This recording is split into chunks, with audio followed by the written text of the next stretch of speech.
Left Haight-Ashbury sometime around, I guess it was, I don't know, sometime in September. Got a ride with a American fellow, whose name I forget. He was a student at the University of Chicago, and there were two English fellows who were returning to the East Coast to fly home.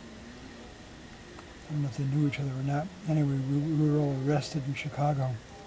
I spent a month in Chicago waiting for my trial, part of the time in Detroit. I got arrested for possession.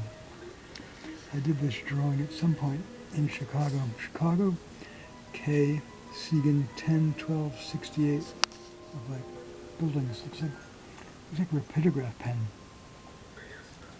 And we have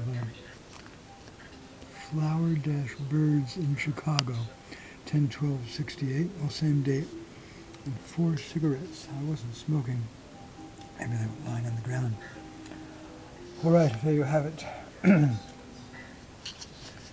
My case was thrown out due to illegal search and seizure.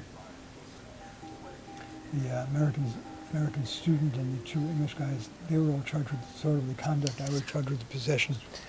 I wrote about this in a guest op-ed column that was published in the Christian Science Monitor around, I forget, 2001 maybe, called My Drug Lessons. People can read it online.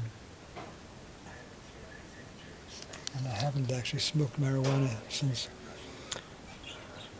late 1968, a long time.